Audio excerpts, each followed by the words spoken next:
Des amphithéâtres aux pistes des stades, ils s'imposent, signe de résilience parfaite. Ces jeunes arrivent à concilier études et athlétisme. Pragmatiques, engagés, ils donnent voix et hissent haut les drapeaux du Burkina Faso. Il s'appelle Fabrice Zongo, athlète burkinabé vivant au Canada. Madame, Monsieur, bonsoir et bienvenue à votre émission Prolongation. Bonsoir à vous, Fabrice Zongo, et bienvenue à Fadima Web TV.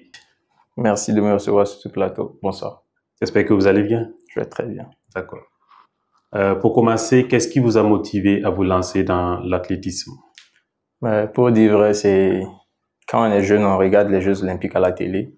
On voit Usain Bolt courir et puis tout a commencé là. Et au lycée aussi, j'avais des aptitudes à sauter plus loin que les autres en EPS. Et je crois que tout est parti de là.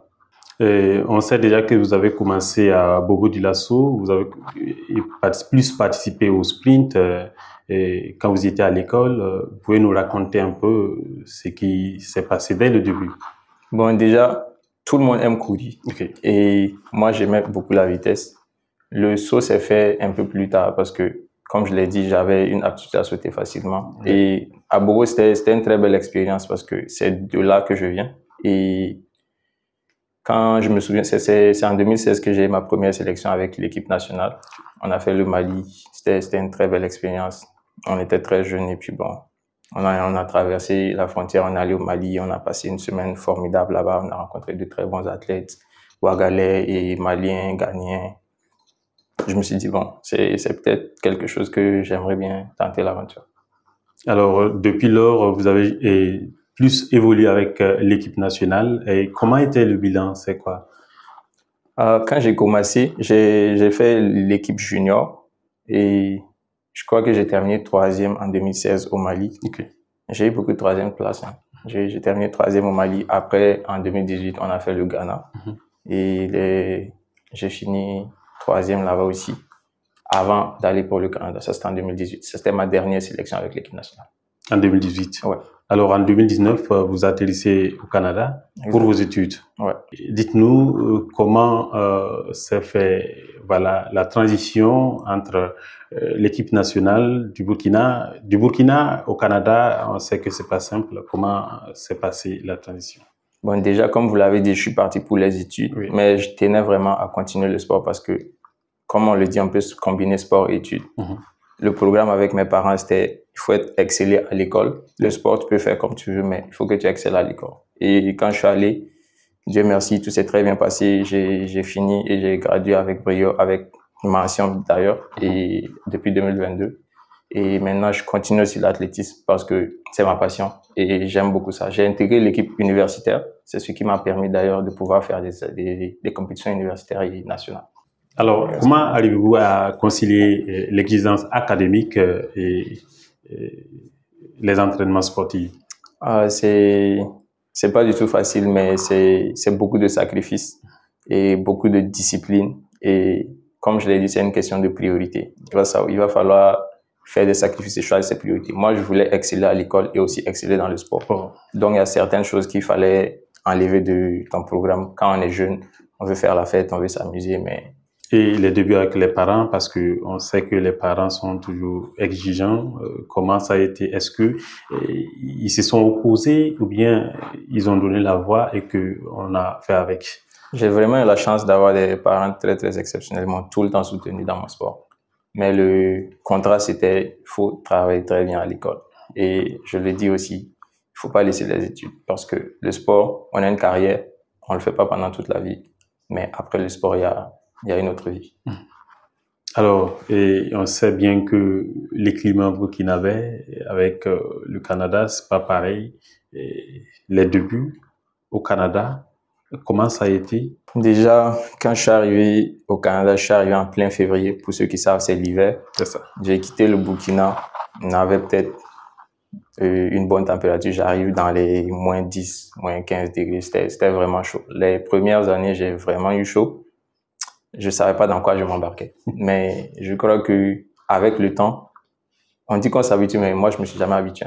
Chaque hiver, on se prépare fort mentalement et tout, mais je crois que ça m'a forgé un autre caractère aussi. Déjà, avec l'éducation que j'ai eue au Burkina ici. Le Burkina a une très belle éducation d'ailleurs. J'ai fait de très bonnes écoles, grâce à mes parents bien sûr, ce qui m'a permis d'être concentré mentalement, et le fait d'être loin de la famille aussi, ce n'est pas facile, mais on a géré comme on pouvait. Mais c'était une belle expérience pour moi, c'était un défi pour moi. Au début, c'était difficile. Maintenant, je peux dire, je suis habitué maintenant, un petit peu, pas au climat, mais bon, au style de vie, et puis la culture une culture canadienne très, très diversifiée, parce qu'il y a du tout là-bas. C'est un pays très, très diversifié par les différentes cultures de différents pays et tout, mais quand on est burkinabé, on peut s'en sortir partout. C'est une chance d'être burkinabé quand même. C'est ça. Surtout, on sait que pour s'adapter aussi à l'évolution, c'est très compliqué avec les infrastructures. Le Burkina n'en a pas assez. Est-ce que la présence des infrastructures au niveau du Canada, est-ce que ça a permis de donner des résultats quand même à la hauteur des attentes? Bien entendu. Mais le problème avec le Canada, c'est que dans certaines régions, on a 6 mois d'hiver. Et quand il y a l'hiver, on ne peut pas s'entraîner à l'extérieur. C'est très, très difficile. Et il y a des villes qui ont des stades à l'intérieur pour vous entraîner. Ça a beaucoup facilité plein de choses. L'infrastructure, ça joue un très grand rôle. Mais aussi, il faut avoir une bonne équipe autour de toi. Parce que ça prend un village pour faire l'athlète aussi. Tu as tes kinés, tu as ton coach de conditionnement physique, tu as ton coach spécial pour tes disciplines. C'est toute une équipe. Et je pense que cette équipe-là m'a permis d'être où je suis aujourd'hui. Vous avez parlé des kinés, des coachs, tout. Comment êtes-vous arrivé? Et d'autant plus que vous venez d'ailleurs, vous venez du Burkina, c'est pas des frères burkinabés qui sont forcément là-bas. Comment vous avez su manager ce côté-là? Déjà, à l'université, ils ont une très, très bonne structure qui fait de telle sorte que si tu veux faire les études et le sport, tu peux combiner les deux. Okay. Déjà, à l'université même, on a déjà des coachs, on a toute l'équipe qu'il faut, et ça nous permet aussi académiquement d'être performant, parce que faut avoir de bonnes notes pour pouvoir avoir des bourses ou ceci ou cela. Et je crois que c'est quelque chose aussi que je pense que ça m'est venu à l'idée je crois que le Burkina aussi peut suivre ce genre d'exemple-là, parce que je pense que le sport ne s'arrête pas juste au lycée. On peut continuer à faire le sport, parce que déjà, tu es en bonne santé quand tu fais le sport, et c'est l'université, en fait, qui m'a mis dans toutes ces conditions. Et après, quand tu finis l'université, tu essaies de créer ta propre équipe. Maintenant que moi, j'ai fini, j'ai créé ma propre équipe, j'ai mon coach, j'ai choisi mon coach, j'ai tous les gens qui sont autour de moi, et on travaille vers un but. Le Burkinabé que nous connaissons s'impose au Canada comme il se doit. Dites-nous comment se fait l'intégration, parce que du moment où vous êtes parti pour des études et vous participez en même temps à des compétitions canadiennes, est-ce que ces compétitions étaient ouvertes à tout le monde, ou bien on a la nationalité? Bon, déjà, vu que j'étais à l'université, j'étais étudiant et athlète.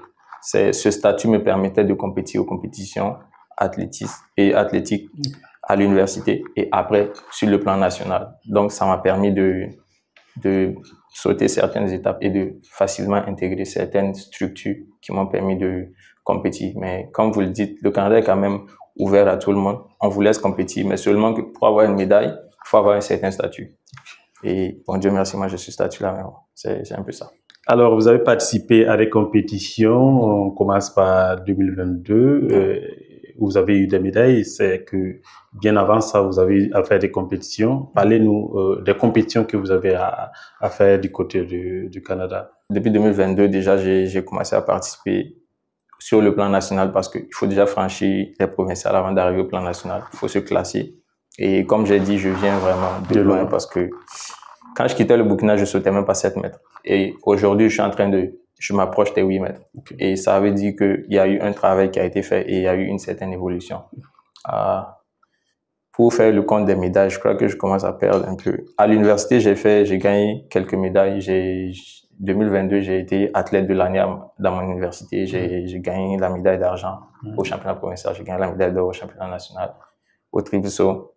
Au saut en longueur, c'était pas trop ça. Le saut en longueur, c'est vraiment développé, les dernières années, depuis 2024. C'est juste venu comme ça. Je travaille plus sur les triples sauts, et le saut en longueur s'est développé comme ça. J'étais moyen au saut en longueur. Et c'est un peu ça. En 2025, j'ai terminé premier au championnat national en salle, au saut en longueur. En 2024, premier aussi. Donc, ça fait 3 fois d'affilée que je gagne le championnat en salle et à l'extérieur. Et le triple saut, j'ai fini deuxième plusieurs fois. Mais bon, on est en train de régler ça aussi.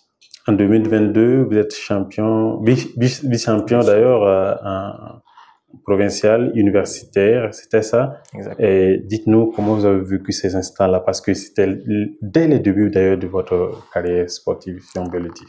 C'était vraiment le couronnement de plusieurs années de travail, parce que j'ai eu des années difficiles aussi. Okay. Faut le dire, j'ai eu des années difficiles et c'est en ce moment que le mental joue un rôle très important, parce que en ce moment, tu es là, souvent des blessures qui te permettent de ne pas pouvoir compétir. Et tu es là, tu te demandes qu'est-ce qu'on fait. Et en ce moment, c'est le mental seulement qui importe. Et quand on a travaillé, et Dieu merci aussi, j'ai eu des parents formidables, des amis, j'ai eu une très bonne équipe autour de moi, des personnes qui me supportent. Et je pense que ça fait aussi la différence, parce que sans ça, on abandonne et puis on quitte le sport. Plusieurs personnes m'ont abandonné. Je connais des gens qui n'ont pas mon âge, ils ont abandonné. Donc, je pense que c'est un peu ça. Parmi ces compétitions que vous avez à participer, et quelle compétition vous a plus marqué? Quelle compétition vous revient en tête à tout temps? C'est en 2024, le championnat national. C'était aussi les Jeux et les essais olympiques pour participer aux Jeux olympiques de Paris 2024. J'étais double champion? J'étais double champion. Et ça, je crois que c'est en ce moment que tout est parti. C'est même en ce moment que le contact a été établi avec la fédération d'ailleurs. Et je crois que pendant la compétition, on savait déjà qui allait gagner. Et moi, j'étais pas du tout dans le top 3. J'étais pas du tout dans le top 3. Il y avait déjà le 3 fois champion de décathlon, Damien Warner. C'était des grosses têtes, en fait, de l'athlétisme. Et il a sauté 3 fois et il est parti. Parce que, bon, déjà, la victoire était assurée. Moi, je suis un sauteur de dernière minute, comme on le dit. Et c'est au 4e essai que j'ai sorti 7,70 et après, j'ai sorti 7,73. Et quand ils sont allés voir en ligne, j'ai remporté la compétition. C'était un moment vraiment... J'ai amélioré mon record personnel de presque 50 cm. Et ceux qui sont dans le sport savent ce que ça veut dire. Généralement, quand ça se passe comme ça, on va te prendre directement, on va te faire un test de dopage et tout là-bas. Pour moi, j'étais clean, j'ai toujours été clean. Donc, c'était vraiment un très, très bon moment pour moi, parce que on a travaillé cette année-là. Et Dieu merci, les résultats ont suivi. Vous êtes imposé au fil des temps. C'est quoi les secrets? Est-ce que Zongo a un secret particulier voilà, pour ses jeunes frères, ou bien pour nous, d'ailleurs, passionnés du sport? Tout le monde va dire c'est le travail, mais à vrai dire, je pense que c'est la discipline et puis l'assiduité. C'est quelque chose de très, très important. Il y a des moments, il faut faire des sacrifices. Et Dieu sait combien j'en ai fait. Et je crois que où on est actuellement, ce n'est pas le fruit d'un hasard. Et sinon, c'est un peu ça. Ne pas abandonner et être discipliné, très, très discipliné. On sait que votre université vous a beaucoup accompagné. Est-ce que la fédération au niveau du Canada, est-ce que la fédération ou bien le ministère des Sports au niveau du Canada vous a accompagné?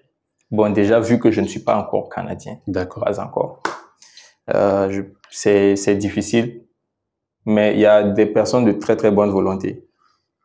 Quand je suis arrivé au Canada, j'ai vraiment rencontré de très, très bonnes personnes.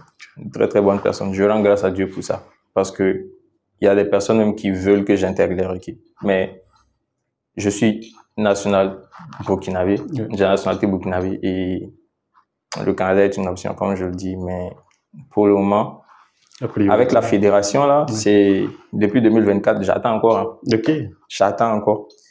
Normalement, on devait discuter et tout là, mais il y a des discussions qui ont été en cours, mais il y a des dossiers qui sont en train d'attendre. Donc, nous, on attend et on regarde. Et affaire à suivre. Est-ce que vous avez foi que la fédération burkinabé puisse quand même voilà, faire quelque chose pour que votre carrière puisse quand même faire honneur à notre chère patrie? L'athlétisme est un sport très, très ingrat, je vais dire. Parce que le truc, c'est que quand tu performes, c'est bien. Mais quand tu ne performes pas aussi, on tape fort. Pourtant, c'est un sport où il faut mettre beaucoup de moyens. Par année, ce que moi, j'investis dans mon sport, je peux même pas dire. On va dire que c'est pas vrai. tous les salles, tous les terrains d'entraînement où tu dois partir, tu dois payer pour t'entraîner. Souvent, on va à la piscine. Souvent, on va à 2 différentes salles de gym pour avoir tout ce qu'il faut. On va à des stages d'entraînement. Il faut bien manger. Il faut voir le kiné au moins une fois par semaine. Il faut voir un psychologue. Tout ça, c'est de l'argent. Pour dire que j'ai un accompagnement de la fédération. Pas encore. Peut-être ça va changer. Mais bon, Dieu merci, j'ai mes parents qui me supportent. Et moi aussi, je me bats comme je peux. Et c'est comme ça qu'on a pu faire les résultats qu'on a fait. Mais bon, advienne que pourra. Je veux dire que c'est la passion et on se sacrifie pour donner le meilleur de soi-même. Vraiment la passion. Sans la passion, là, je crois que j'aurais arrêté à longtemps. Parce que c'est quelque chose que j'aime et je pense que je peux faire mieux. Et je peux encore pousser mon corps. Cette année seulement, j'ai changé déjà d'équipe d'entraînement, j'ai changé de coach, j'ai changé de ville pour être dans de meilleures conditions. Et c'est le résultat que ça a donné. Même pas 6 mois d'entraînement. Ça veut dire que c'est clair si tu mets les moyens qu'il faut. Mais c'est beaucoup d'argent et ça vient avec une équipe, comme je l'ai dit. Et hein, on verra comment ça va se passer. Si je vais laisser comme ça. Mais on sait que pour un étudiant, c'est très, très compliqué de mettre ces moyens-là. C'est difficile, mais bon, on rend grâce à Dieu. On rend grâce à Dieu. J'ai des parents formidables, j'ai des personnes formidables autour de moi qui croient en moi.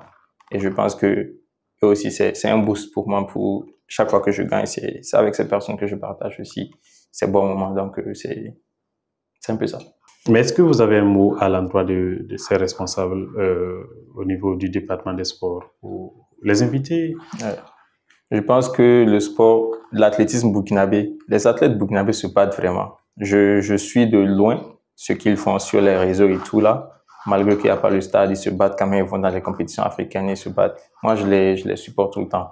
J'ai de très, très bonnes relations là-bas. Romaric Zubat, que vous connaissez sûrement. Plein d'athlètes. Je partage avec eux ce que je connais parce que c'est bien d'échanger, de se partager les idées et tout. Mais je pense qu'ils ont besoin de plus de soutien et puis de plus de moyens dans ce sport parce que si tu te prépares pas, tu peux pas compétir. Ceux avec qui on va compétir, c'est des gens qui ont tout ce qu'il faut. Tu peux pas espérer un résultat si tu n'as pas investi. Donc, je pense qu'on peut mieux faire à ce niveau-là, mais je pense que la fédération aussi va se défendre en disant qu'ils font ce qu'ils peuvent, mais je pense que les enfants, les plus jeunes, je veux dire, ont besoin d'accompagnement et puis de soutien moral surtout, parce que souvent c'est difficile quand on va et ça ne marche pas. Faut pas forcément taper sur le moral. Moi, depuis que je suis allé là-bas, quand ça ne va pas, c'est pas, souvent même le coach est avec toi, il te fait, c'est comme, normalement tu dois être fort sur l'athlète. Nous, on est habitué à ça. Mais bon, c'est pas forcément ça. Et je pense que j'espère vraiment que les choses vont aller de l'avant avec l'athlétisme. Avec tout le changement que j'ai eu là, j'espère que les choses vont aller. Et puis bon. Une carrière digne d'intérêt d'ailleurs. Et vous avez engrangé beaucoup de médailles. Et on peut l'évaluer à combien de médailles par exemple? Et en or, et en bronze, et en argent. Je crois que j'ai 4 médailles d'or, 2 médailles d'argent. J'ai eu beaucoup de 3e place. Donc les médailles de bronze là, c'est plein. J'en ai au moins 6 à 7 comme ça. Depuis le début, passant par les championnats provinciaux, championnats nationaux, jeux universitaires et puis tous les autres jeux au Canada là-bas et tout. Donc ça fait que maintenant j'ai perdu même le compte. Maintenant je vise un autre niveau et qui dit autre niveau dit un autre niveau d'investissement et je crois que c'est quelque chose qui va se mûrir avant le début de la saison prochaine. Nous avons ensemble vécu des moments très joyeux avec des médailles. Vous êtes couronné avec beaucoup de médailles. Et c'est vrai, il y a eu des compétitions aussi, ça n'a pas été à la hauteur des attentes. Parlez-nous de ces compétitions. Qu'est-ce qui vous est arrivé concrètement et que on n'a pas pu s'imposer comme on voulait? Déjà, comme on dit, la préparation, c'est cash. Je me souviens une fois, je suis allé, je crois que j'étais censé être dans les 3 premiers. Genre, déjà, sur la liste, c'est clair. Au moins, je finis 3e. Et la compétition finie, je suis 8e. Tu vas dire quoi? Ce moment, tu es dans ta zone, tu es énervé comme tout le monde, mais bon. Le plus important, c'est de savoir tirer les leçons de cette défaite-là. Pas de défaite, on apprend toujours. Moi, je pense qu'il n'y a jamais de défaite. On apprend toujours et on rebondit plus fort. Et ça, c'était leçon à longueur. Et le lendemain, j'ai fini deuxième au triple saut. Donc, c'est savoir rebondir et apprendre ses erreurs. C'est un peu ça. Alors, est-ce que vous avez su tirer réellement ces leçons et que ces cas-là ne vont pas revenir? Est-ce que vous confirmez que, voilà, on va se donner à fond pour que, voilà, des leçons à apprendre encore ne reviennent pas dans ce sens-là? Chaque année sportive est une expérience pour moi parce que à la fin de chaque année, je m'assois avec mon coach, je m'assois avec les personnes, mon équipe et on discute de comment ça s'est passé, comment la saison s'est passée et on se prépare pour la saison à venir. Et comme je le dis, chaque année, j'apprends et je pense que on est en train de monter en puissance. Avant, j'étais huitième, je suis passé à troisième, j'ai eu beaucoup de troisième place. Maintenant, je suis premier. Maintenant, c'est moi en chasse. Donc, il faut tout faire pour garder cette première place et ça vient avec beaucoup de travail. Je suis très conscient de ça et je crois que avec Dieu, parce que je suis quand même très croyant, je crois que c'est important, c'est de prier et de travailler Dieu et le reste va suivre. Vous êtes certifié et personnel, vous êtes certifié plutôt entraîneur personnel en force spécialiste et nutrition. Parlez-nous de ce casquette-là. Ça, c'est quelque chose que j'évoque pas beaucoup parce que généralement, quand les gens sont entraîneurs, on dit, bon, t'es en train de préparer ta reconversion et tout. Mais moi, c'était plus un challenge personnel de se mettre de l'autre côté. Je suis athlète, je suis encore athlète, mais qu'est-ce que les coachs voient? Parce que souvent, tu es athlète et tu vas à l'entraînement, on te dit de faire ceci ou cela.